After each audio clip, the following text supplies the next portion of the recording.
This is Carl at National RV Detroit. I'm going to walk you through this StarCraft Super Lite model 212 FB. Okay.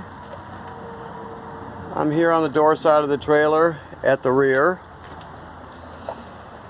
So we'll start. You've got the crank down stabilizer jacks, of course. Just take a 3/4 inch socket or drill attachment or a crank. That's just a dog tie off.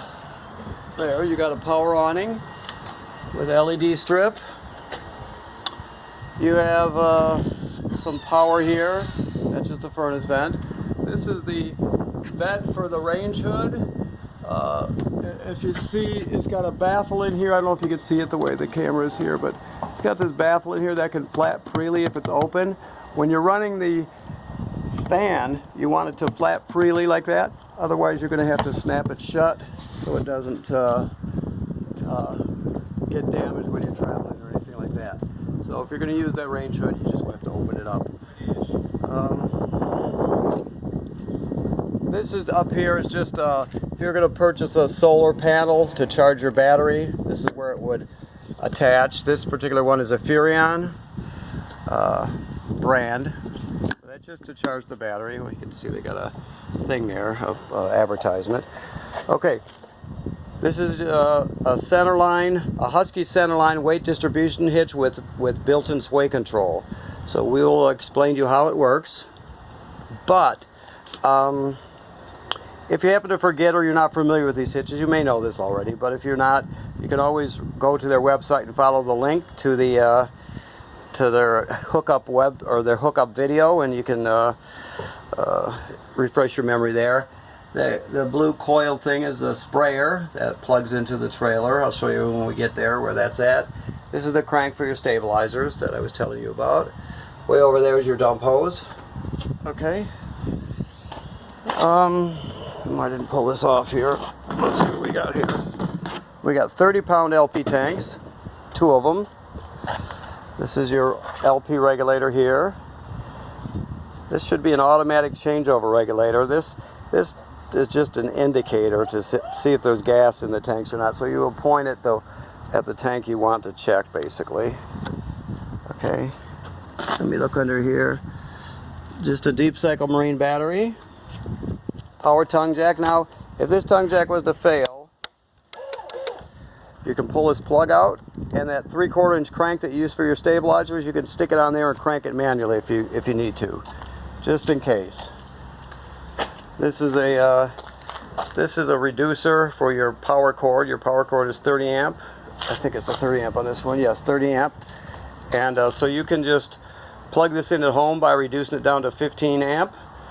But keep in mind, your air conditioner won't run off of 15 amps. It'll eventually pop a circuit breaker. So you can use everything in the trailer if you just plugged into a regular 15 amp, but not the air conditioner. It'll eventually pop a circuit breaker.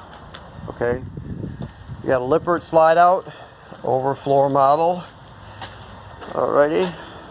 Let me just look back here so I make sure I'm telling you the right info here. Okay. So these are your dump valves. I know we're a little dirty here, but we're cleaning it up. We're still in process here. I just have to get these done. So basically you have your black valve for your black tank right there. It's the black tank, of course, is toilet, water, and waste, and then the gray tank is sink and shower water. So you'll put your hose on here. You'll put the other end of the dump station. That is actually in there. Let me close it. Okay, so that's closed. So you're gonna, after you hook the hose up, you're gonna dump the black tank first. Okay. Then after it's dumped, you'll pull the other valve and dump the gray. You just do that because the gray water is cleaner than the black water, that's all. Just helps to clean out the hose. Then you're gonna leave the black tank valve open for a minute, and you're gonna get up and come around to the back here. And this is a black tank flush right here. So you would hook your hose at the dump station right onto there and turn it on. And like it says here, you want to have the black, the yellow caution. You want the the black tank valve open before you turn on the water pressure, which is important. So we left it open. You just turn on the water and it'll spray the inside of the tank and clean it out even better. All right. I showed you the blue sprayer that plugs in right here. It's a quick connect. Okay. This is your city water hook up here. But it does both. It'll fill your demand tank or your city water. So 9 times out of 10 you're just going to be using city water because most campgrounds have plumbing at the campsite. So you're just gonna, you can see with the little drawing here with this lever in this position, it'll run city water. So you just hook the hose up and you're ready to go.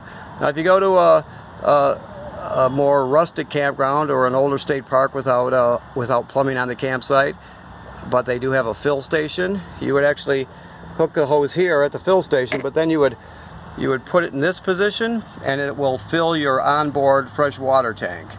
And then you would use the pump, the onboard pump, to pump the water. So even if you don't have plumbing on the campsite, you can still camp with this trailer. So it's a good feature. Usually you're just going to use city water because most places have it, but when you don't, you've got this as an option. Okay? Simple enough. You got a ladder, so you can go up on the roof. You don't have to drag your ladder around to get up there. You go up there 3 times a year and inspect the roof. You want to look at all the sealant, watch for separation or cracking starting, and some year when you're up there looking, you're going to find it. You need to get it taken care of immediately. You're going to go up there at least 3 times a year. You figure the spring, the fall, and once in the middle of the summer, you just go up there, walk around, check everything out. If you don't feel comfortable doing it, have somebody else do it. But it's got to be inspected. It's very important. Also, you see that housing up there at the top? That just says it's pre-wired for a backup camera. It takes a Furrion camera that fits in that housing, so you can purchase it from us or you can purchase it elsewhere, but the bottom line is you got to get the one that fits in that housing. All right, so this is your water heater from the outside. This runs on both gas and electric. The switches are inside. You just flip the switches. This is your drain right here, your drain plug. Keep in mind when you're winterizing, if you don't know this, when you're winterizing your trailer, pumping antifreeze into it, you have to bypass the water heater so you don't get antifreeze in the water heater because it leaves a really foul taste and a bad smell that won't go away. So to do that, they put valves on the back of the water heater that you have to change. Okay? If you're going to do it yourself and you don't know, you'll have to educate yourself. You may already know all this, so it's up to it depends on if you have done this before or not. Obviously, that top panel is just the service panel for the refrigerator. You don't really have to go in there.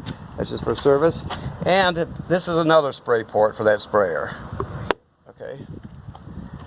And of course, like I said, you've got this one has a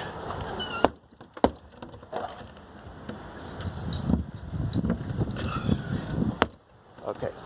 All right, so the stairs fold into the trailer. You can if you fold it out, you're on uneven terrain. You can pull this pin out right here, right, and then it's got holes in the legs, and you can adjust the legs accordingly. Accordingly. Okay. All right. So let's see. All right, we're inside here. Your awning is extend and retract, so you're just going to push it, out it goes. You're going to roll it out till you see the awning tube, and when you see the awning tube, you're all the way out. You just take your finger off of it. Now, there should be some switches here. There's your switch for your LED, which is right here, of course, and there's your inside switch there also.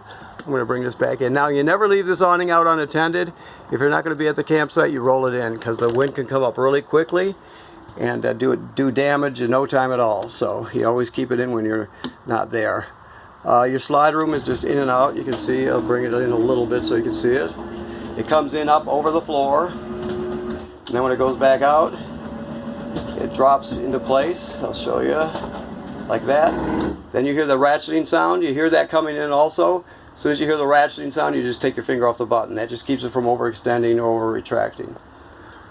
These are your control panels. So to light the water heater on gas, you're going to do this. To light the electric element, you light or turn on the electric element, you do that.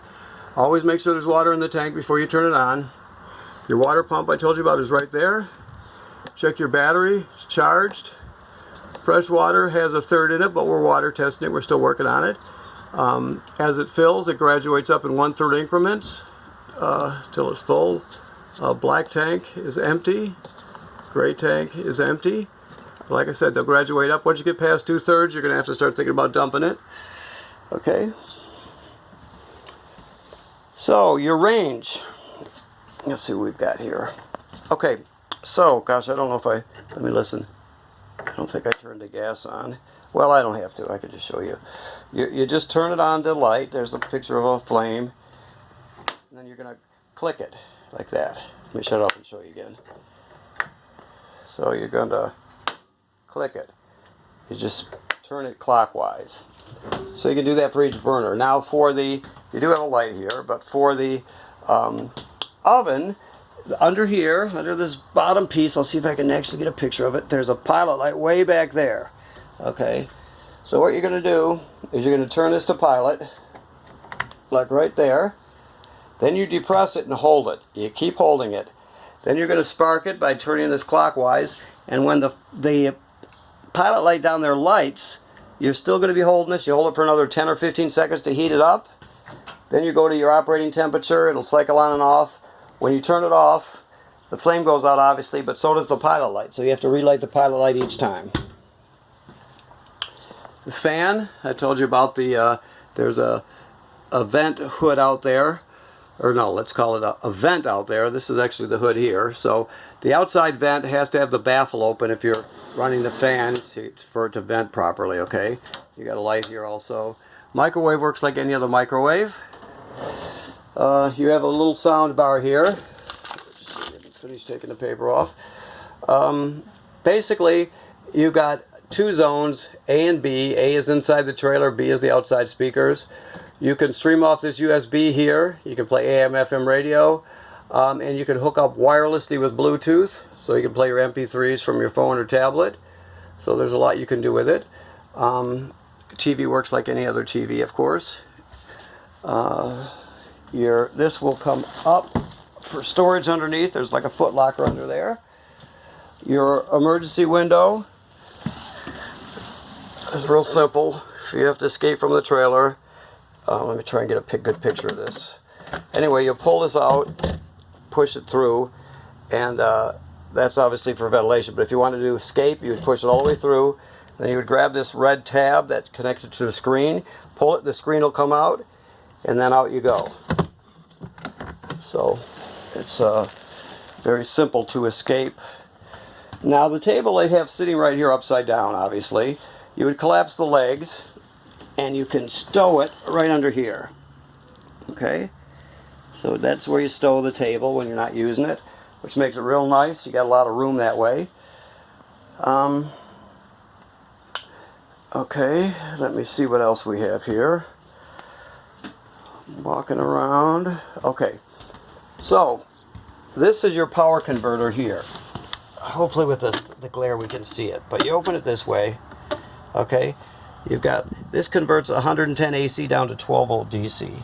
So right here you got 110 AC and you got regular household type circuit breakers. They're all labeled. And then it converts the power down to 12 volt DC here, and you have breakers and fuses here. And they're labeled. So if any of these blow, these fuses blow, they'll actually light up. You can see them through the perforation there. And also, this is a battery tender. So if you're plugged in, it will be sending current to your battery. It'll sense what it needs, and if it's low, it'll send 10 amps or whatever it needs, and if it's charged, it'll just trickle a couple up there. But as long as you're plugged in, it'll keep your battery charged. Now, to access the back of your water heater is this panel right below the refrigerator here. You see there's two screws.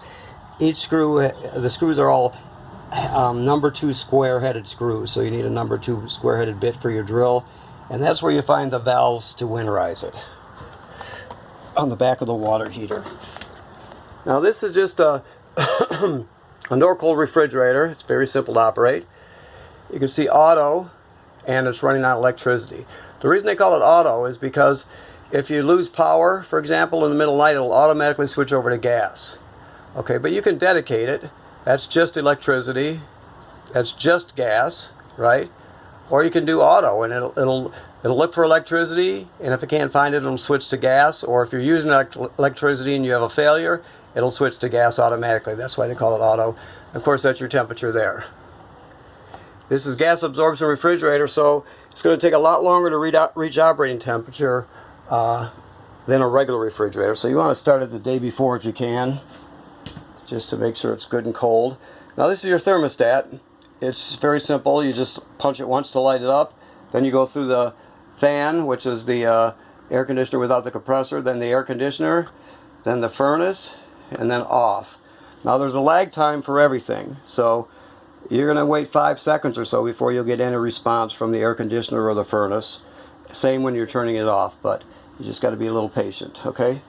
Now this is the carbon monoxide and LP gas detector down here. You can see it's green. It should always be green. It'll detect carbon monoxide buildup or LP gas leak. If it goes off, you're going to go outside, take everybody outside, shut off the gas up front, and figure out what's going on. Also, if it beeps very slowly, it's telling you your battery is low. It'll do all three. All right. Okay, let's see what else we've got here. Okay, covered all this. Let me get over here to the bathroom now.